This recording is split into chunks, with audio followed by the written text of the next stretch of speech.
शुक्लाम्बरधरं विष्णुं शशिवर्णं चतुर्भुजं प्रसन्नवदनं ध्यायेत् सर्वविघ्नोपशान्तये। व्यासं वसिष्ठनप्तारं शक्तेः पौत्रमकल्मषम् पराशरात्मजं वन्दे सुखतातं तपोनिधिं। व्यासाय विष्णुरूपाय व्यासरूपाय विष्णवे नमो वै ब्रह्मनिधये वासिष्ठाय नमो नमः। अविकाराय सिद्धाय नित्याय परमात्मने सदैकरूपरूपाय विष्णवे सर्वजिष्णवे यस्य स्मरणमात्रेण जन्म संसारबन्धनात् विमुच्यते। नमस्तस्मै विष्णवे प्रभविष्णवे। ॐ नमो विष्णवे प्रभविष्णवे। श्रीवैशम्पायन उवाच श्रुत्वा धर्मानशेषेण पावनानि च सर्वशः युधिष्ठिरः सान्तनवं पुनरेवाभ्यभाषत। युधिष्ठिर उवाच किमेकं दैवतं लोके किं वाप्येकं परायणं स्तुवन्तः कङ्कमर्चन्तः प्राप्नुयुर्मानवाः शुभम्। को धर्मः सर्वधर्माणां भवतः परमो मतः किञ्चपन्मुच्यते जन्तुर्जन्म संसारबन्धनात्। श्रीभीष्म उवाच जगत्प्रभुं देवदेवम् अनन्तं पुरुषोत्तमं स्तुवन्नाम सहस्रेण पुरुषः सततोत्थितः तमेव चार्चयन् नित्यं भक्त्या पुरुषमव्ययम् ध्यायन् स्तुवन्नमस्यंश्च यजमानस्तमेव च। अनादिनिधनं विष्णुं सर्वलोकमहेश्वरं लोकाध्यक्षं स्तुवन् नित्यं सर्वदुःखादिगो भवेत्। ब्रह्मण्यं सर्वधर्मज्ञं लोकानां कीर्तिवर्धनं लोकनाथं महद्भूतं सर्वभूतभवोद्भवम्। एष मे सर्वधर्माणां धर्मोऽधिकतमो मतः यद्भक्त्या पुण्डरीकाक्षं स्तवेरर्चेन्नरः सदा। परमं यो महत्तेजः परमं यो महत्तपः परमं यो महद्ब्रह्म परमं यः परायणम्। पवित्राणां पवित्रं यो मङ्गलानां च मङ्गलम् दैवतं देवतानां च भूतानां यो व्ययः पिता यतः सर्वाणि भूतानि भवन्त्यादियुगागमे यस्मिंश्च प्रलयं यान्ति पुनरेव युगक्षये तस्य लोकप्रधानस्य जगन्नाथस्य भूपते विष्णोर्नाम सहस्रं मे शृणु पापभयापहम्। यानि नामानि गौणानि विख्यातानि महात्मनः ऋषिभिः परिगीतानि तानि वक्ष्यामि भूतये। ऋषिर्नाम सहस्रस्य वेदव्यासो महामुनिः छन्दोनुष्टुप् तथा देवो भगवान् देवकीसुतः अमृतांशूद्भवो बीजं शक्तिर्देवकीनन्दनः त्रिसामाहृदयन्तस्य सान्वयध्ये विनियुज्यते। विष्णुं जिष्णुं महाविष्णुं प्रभविष्णुं महेश्वरम् अनेकरूपदैत्यान्तं नमामि पुरुषोत्तमम्। अस्य श्रीविष्णोर्दिव्यसहस्रनाम स्तोत्रमहामन्त्रस्य श्रीवेदव्यासो भगवान् ऋषिः अनुष्टुप् छन्दः श्रीमन्नारायणो देवता अमृतांशूद्भवो भानुरुतिबीजं देवकीनन्दनः स्रष्ठेति शक्तिः उद्भवः क्षोभणो देव इति परमो मन्त्रः। शङ्खभृन्नन्दकी चक्रीति कीलकं शाङ्खदन्वा गदाधर इत्यस्त्रं रथाङ्गपाणिरक्षोभ्य इति नेत्रं त्रिससामासामगः सामेति कवचम् आनन्दं परब्रह्मेति योनिः ऋतुः सुदर्शनः काल इति दिग्बन्धः श्रीविश्वरूप इति ध्यानम्। श्रीमहाविष्णुर्प्रीत्यर्थे सहस्रनाम जपे विनियोगः। ध्यानम् क्षीरोधन्वक्रेशे शुचिमणिविलसत्सैकते मौक्तिकानां मालाक्लिप्तासनस्थस्फटिकमणिनिभैर्मौक्तिकैर्मण्डिताङ्गः शुभ्रैरभ्रैरदभ्रैरुपरि विरचितैर्मुक्तपीयूषवर्षैः आनन्दीनः पुनीयात् हरिणरणगदा शङ्खपाणिर्मुकुन्दः। भूपादौ यस्य नाभिर्वेदसुरनिलश्चन्द्रसूर्यौ च नेत्रे कर्णावाशा शिरोद्यौर्मुखमपि दहनो यस्य वास्थेयमद्भिः अन्तस्थं यस्य विश्वं सुरनरखगो भोगि गन्धर्वदैत्यैः चित्रं रम्रं एतेतं त्रिभुवनवपुषं विष्णुमीशं नमामि। ॐ नमो भगवते वासुदेवाय। शान्ताकारं भुजगशयनं पद्मनाभं सुरेशं विश्वाधारं गगनसदृशं मेघवर्णं शुभाङ्गं लक्ष्मीकान्तं कमलनयनं योगिहृद्यानगम्यं वन्दे विष्णुं भवभयहरं सर्वलोकैकनाथं। मेघश्यामं पीतकौसेयवासं श्रीवत्साङ्कं कौस्तुभोद्भासिताङ्गं पुण्योपेतं पुण्डरीकायताक्षं विष्णुं वन्दे सर्वलोकैकनाथं। सशङ्खचक्रं सकिरीटकुण्डलं सपीतवस्त्रं सरसीरुहेक्षणं सहाराक्षस्थलशोभिकौस्तुभं नमामि विष्णुं शिरसा चतुर्भुजम् छायायां पारिजातस्य हेमसिंहासनोपरि आसीनमम्बुधश्याममायताक्षमलङ्कृतं चन्द्राननं चतुर्बाहुं श्रीवत्साङ्कृतवक्षसं रुक्मिणी सत्यभामाभ्यां सहितं कृष्णमाश्रये। ॐ विश्वं विष्णुर्वषट्कारो भूतभव्यभवत्प्रभुः भूतकृद्भूतवृद्भावो भूतात्मा भूतभावनः भूतात्मा परमात्मा च मुक्तानां परमागतिः अव्ययः पुरुषः साक्षी क्षेत्रघ्नोऽक्षर एव च योगो योगविदां नेता प्रधानपुरुषेश्वरः नारसिंहवपुः श्रीमान् केशवः पुरुषोत्तमः सर्वस्सर्वशिवस्थाणुर्भूताधिर्निधिरव्ययः सम्भवो भावनो भक्ता प्रभवः प्रभुरीश्वरः स्वयम्भूशम्भुरादित्यः पुष्कराक्षो महास्वनः अनादिनिधनो दाता विधाता धातुरुत्तमः अप्रमेयो ऋषिकेशः पद्मनाभोऽमरप्रभुः विश्वकर्मा मनुस्त्वष्टा स्थविष्ठस्थविरो ध्रुवः अग्राह्यः शाश्वतः कृष्णो लोहिताक्षप्रतर्धनः प्रभूतस्त्रिकबुद्धामा पवित्रं मङ्गलं परम् ईशानः प्राणदः प्राणो ज्येष्ठः श्रेष्ठः प्रजापतिः हिरण्यगर्भो भूगर्भो माधवो मधुसूदनः ईश्वरो विक्रमी धन्वी मेधावी विक्रमक्रमः अनुत्तमो दुरादर्शः कृतज्ञः कृतिरात्मवान् सुरेशः शरणं शर्म विश्वरेता प्रजाभवः अहः संवत्सरो व्याळः प्रत्ययः सर्वदर्शनः अजः सर्वेश्वरः सिद्धिः सिद्धिः सर्वाधिरच्युतः विशाखपिरमेयात्मा सर्वयोगविनिश्रुतः वसुर्वसुवनः सत्यः समात्मा संवितः समः अमोघ पुण्डरीकाक्षो विश्वकर्मा विशाकृतिः रुद्रो बहुशिरा भभ्रुर्विश्वयोनिसुचुश्रवाः अमृतः शाश्वतस्थानुर्वरारोहो महातपाः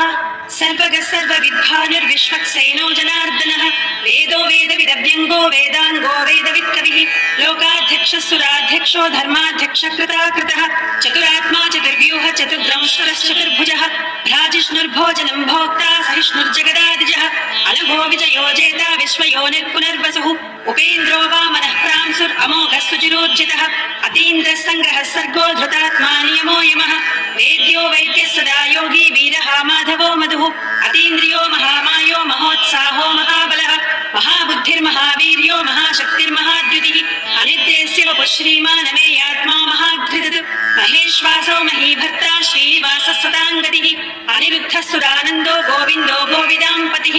मरीचित्तमनोहंसः सुपर्णो भुजगोत्तमः हिरण्यनाभः सुतपः पद्मनाभः प्रजापतिः अमृतः सर्वदृक्सिंहः सन्धाता सन्धिमान् स्थिरः अजो दुर्मर्शनः शास्ता विश्वतात्मा सुरारिः गुरुर्गुरुतमो धामः सत्यः सत्यपराक्रमः निमिषो निमिषस्रग्वी वाचस्पतिरुधारधीः अग्रणीर्ग्रामणी श्रीमान् न्यायो नेता समीरणः सहस्रमूर्धा विश्वात्मा सहस्राक्षः सहस्रपात् आवर्तनो निवृत्तात्मा संवृतः सम्प्रमर्दनः अहः संवर्तको वह्निरनिलोधरणीधरः सुप्रसादः प्रसन्नात्मा विश्वश्रुद्विश्वभुग्विभुः सत्कर्ता सत्कृतः साधुर्जह्नुर्नारायणो नरः असङ्ख्येयो प्रमेयात्मा विशिष्टस्तिष्ठकृच्छुचिः सिद्धार्थः सिद्धसङ्कल्पः सिद्धिदः सिद्धिसाधनः वृषाही वृषभो विष्णुर्वृषपर्वा वृषोदरः वर्धनो वर्धमानश्च विविक्तः श्रुतिसागरः सुभुजो दुर्धरो वाग्मी महेन्द्रो वसुदो वसुः नैकरूपो बृहद्रूपसिकविष्टप्रकाशनः ओजस्तेजोद्युतिरः प्रकाशात्मा प्रतापनः रुद्रस्पष्टाक्षरो मन्त्रः चन्द्रान् सुर्भास्करद्युतिः अमृतांशोद्भवो भानुः ससबिन्धुः सुरेश्वरः औषधं जगतः सेतुः सत्यधर्मपराक्रमः भूतभव्यभवन्नादः पवनः पावनो नरः कामः कामकृत्कान्ता कामः कामप्रदप्रभुः युगादिकृज्जिगावर्तो नैकमायो महासनः अदृश्यो व्यक्तरूपश्च सहस्रजितरन्तजित् विशिष्टो विशिष्टशिष्ठेष्ठः शिखण्डीनः शोवृषः क्रोधः क्रोधकृत्कर्ता विश्वबाहुर्महीधरः अच्युतप्रतितप्राणप्राणदो वासवानुजः अपान्निधिरधिष्ठानमप्रमत्तप्रतिष्ठितः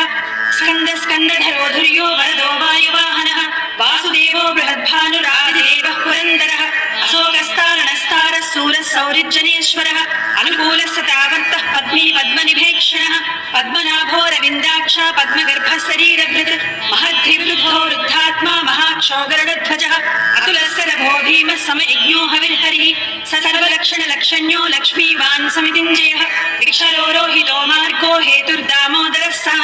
महीधरो महाभागो वेगवानमितासनः उद्भवः क्षोभणो देव श्रीगर्भः परमेश्वरः करणं कर्ता विकर्ता गहनो गुहः व्यवसायो व्यवस्थानः संस्थानस्थानदो ध्रुवः परद्धिः परमस्पष्टः तुष्टः पुष्टः शुभेक्षणः रामो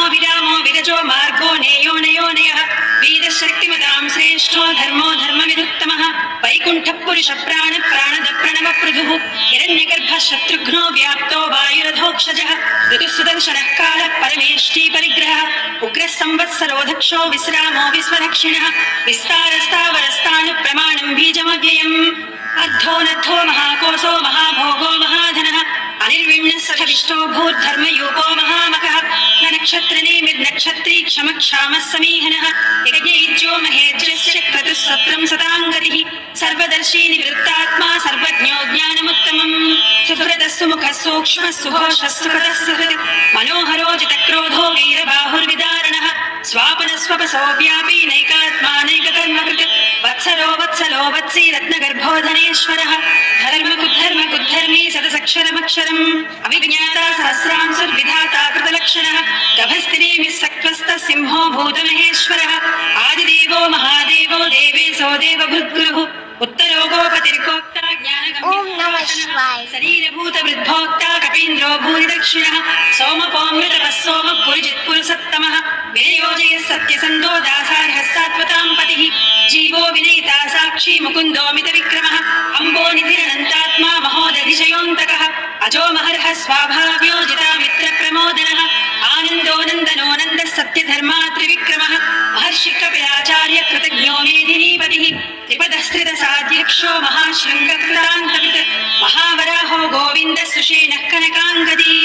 गुह्यो गभीरो गहनो गुप्तश्चक्रगदाधरः वेदास्वाङ्गोजितः कृष्णो दृढः सङ्कर्षणोच्युतः वरुणो वारुणो वृक्षः पुष्कराक्षो महामनाः भगवान् भगहानन्दी वनमाली हलायुधः आदित्यो ज्योतिरादित्यः सहिष्णुर्गतिसत्तमः सुधन्वाखण्ड परसुर्दारुणो द्रविडप्रदः दिविक्स्पृक् सर्वदृग्व्यासो वाचस्पतिरयो निजः त्रिसामासामगः सामनिर्वाणं भेषजं विशक् सन्न्यासकृच्चमस्सान्तो निश्चाशान्तिः परायणम् शुभाङ्गः शान्तिरस्रष्टा कुमुदः कुमलेशयः गोहितो गोपतिर्गोप्ता वृषभाक्षो वृषप्रियः अनिवर्ती निवृत्तात्मा सङ्क्षेत्रा क्षेमकृच्छिवः श्रीवत्सवक्षा श्रीवासः श्रीपतिः श्रीमदाम्बरः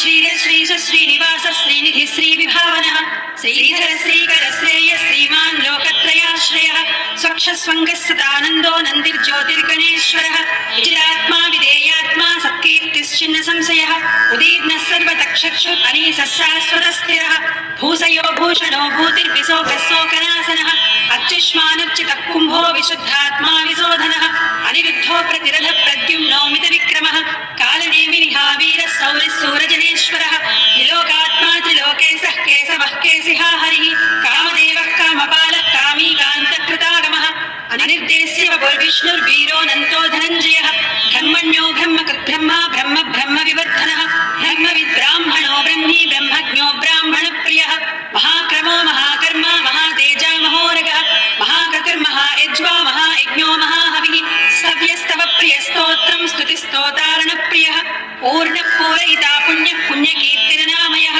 मनोजवस्तीर्थकरो वसुरेता वसुप्रदः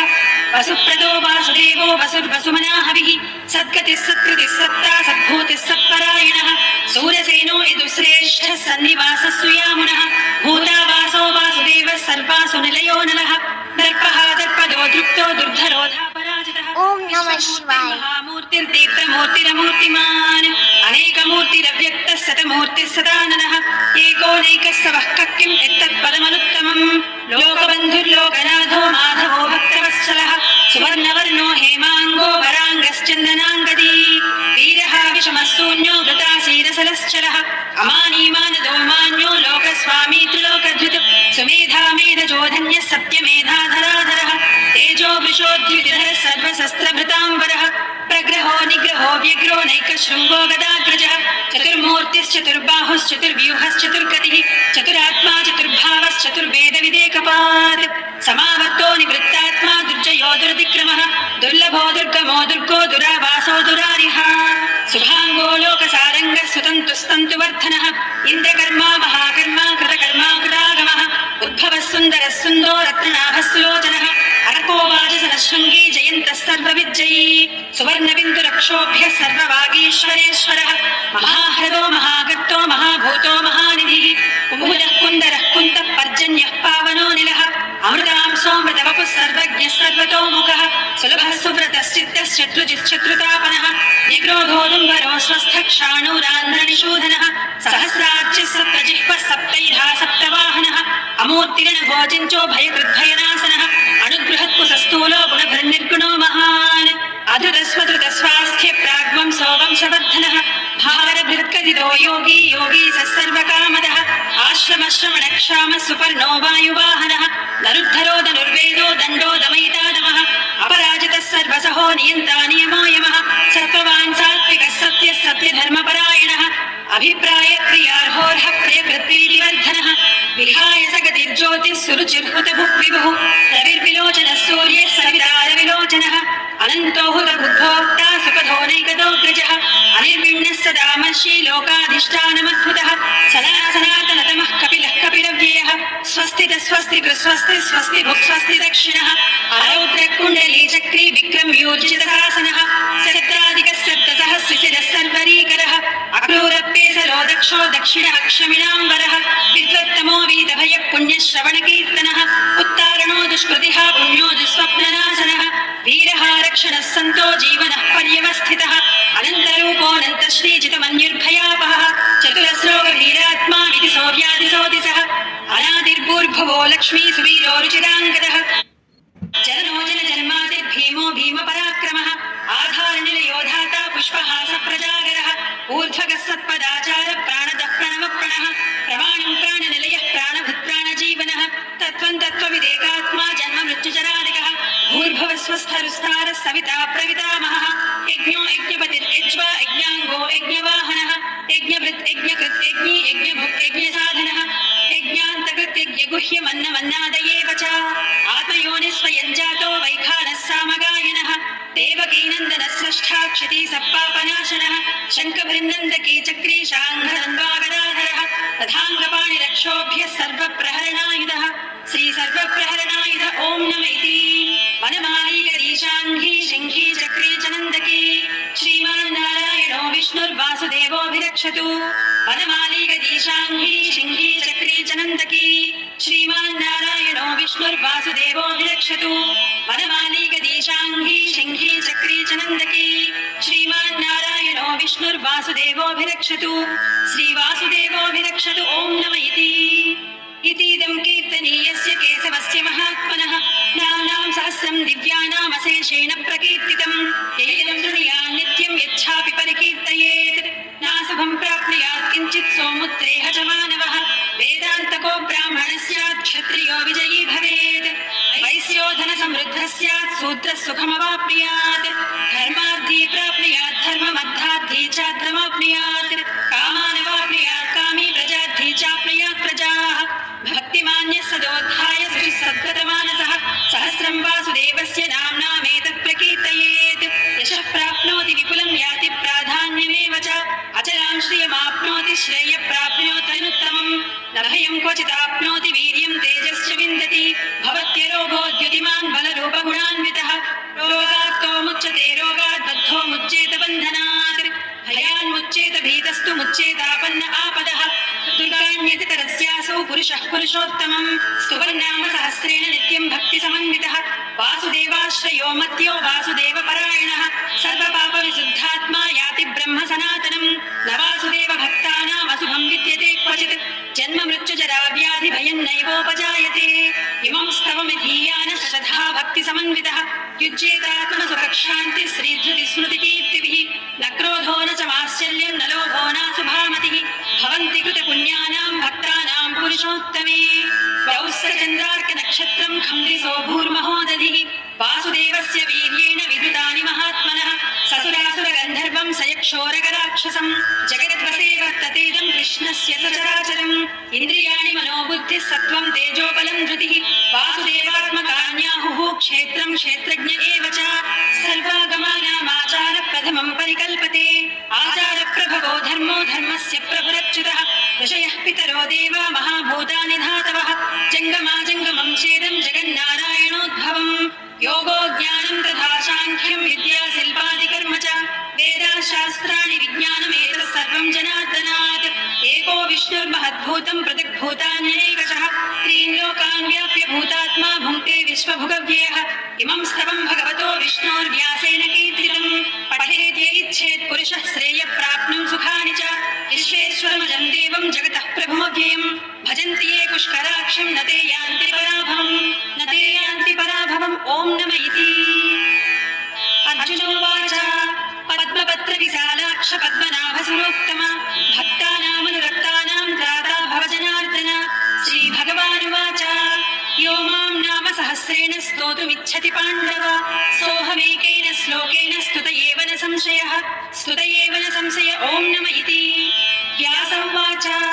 వాసనాద్వాసుదేవస్య వాసితం తే జగత్రయం సర్వభూత నివాసోసి వాసుదేవ నమోస్తుతే శ్రీవాసుదేవ నమోస్తుత ఓం నమ ఇతి పార్వత్యువాచ కేనోపాయేన లఘునా విష్ణోర్నామ సహస్రకం పఠ్యతే పండితే ద్వితీయం శ్రోతుమిచ్ఛామ్యహం ప్రభో ఈశ్వరోవాచ శ్రీరామ రామ రామేతి రమే రామే మనోరమే సహస్రనామ తత్తుల్యం రామ నామ వరాననే శ్రీరామ రామ రామేతి రమే రామే మనోరమే సహస్రనామ తత్తుల్యం రామ నామ వరాననే శ్రీరామ రామ రామేతి రమే రామే మనోరమే సహస్రనామ తత్తుల్యం రామ నామ వరాననే శ్రీరామ నామ వరానన ఓం నమ ఇతి బ్రహ్మోవాచ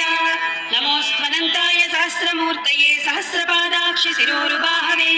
సహస్రనామ్నే పురుషాయ సహస్వతే సహస్రకోటియుగధారిణే నమః సహస్రకోటియుగధారిణే నమః ఓం నమ ఇతి సంజయోవాచ యత్ర యోగేశ్వరః కృష్ణో యత్ర పార్థో ధనుర్ధరః తత్ర శ్రీవిజయోర్భూతిర్ధ్రువా నీతిర్మతిర్మమ శ్రీభగవానువాచ అనన్యాశ్చింతయంతో మాం ఏ జనాః పర్యుపాసతే తేషాం నిత్యాభియుక్తానాం యోగక్షేమం వహామ్యహం పరిత్రాణాయ సాధూనాం వినాశాయ చ దుష్కృతాం ధర్మ సంస్థాపనార్థాయ సంభవామి యుగే యుగే ఆత్రావిషణ్ణాః శిథిలాశ్చ భీతాః ఘోరేషు చ వ్యాధిషు వర్తమానాః సంకీర్త్య నారాయణ శబ్దమాత్రం విముక్త దుఃఖాః సుఖినో భవంతు కాయేన వాచా మనసేంద్రియైర్వా బుద్ధ్యాత్మనా వా ప్రకృతే స్వభావాత్ కరోమి యద్యత్ సకలం పరస్మై నారాయణ